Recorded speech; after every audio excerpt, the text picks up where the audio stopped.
these are Magnus Carlsen's 5 most brilliant chess moves. We take from this position. You're welcome to solve this. Magnus is playing with white, and he plays bishop a6. Brilliant move. Basically, you cannot take. Because if you take, you have these 3 passed pawns, and you cannot stop promotion. For example, d7, bishop f6 trying to cover, but then you have another pawn rolling in, and you can't actually take like this because nobody's stopping these 2 pawns from promoting. So, of course, his opponent, Alexander Grishuk, does not take and plays bishop f6. Now, you'd think that it's over. Maybe you push a pawn, hoping he'd take and you get another passed pawn. But Magnus just takes on b7.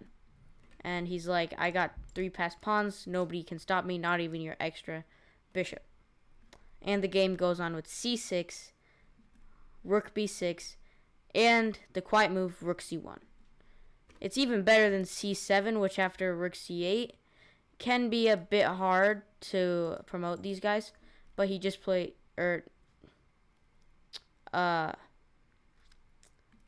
so instead he plays the quiet move, rook c1, and you cannot stop this because it promotes on light square and this bishop is dark.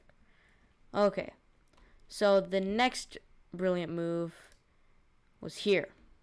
Magnus was only 12 years old when he played this move, so his opponent just played h6, and a normal human would retreat their knight. But Magnus played queen takes a7, brilliant move.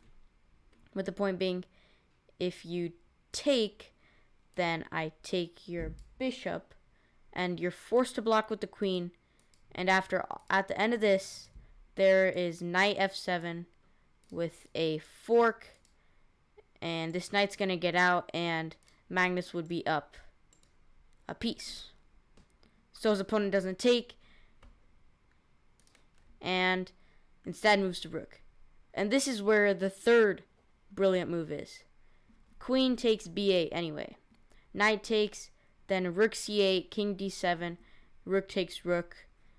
If you take the knight, I take your knight. And believe me, 2 rooks and a bishop will be a queen any day. The next brilliant move came from the 2016 World Championship game 9 or 8, I think.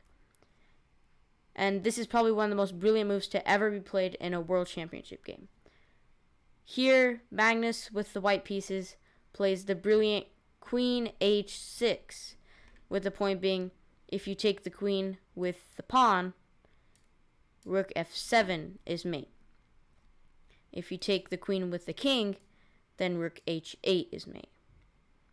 And now, the final brilliant move comes from his game with Jon Ludvig Hammer, where Hammer just played rook e1. And now, believe it or not, it's mate in 2. Magnus plays the brilliant queen to h5. You're basically forced to take this queen, because this knight protects this g1 square. And after you take, rook h4 is checkmate.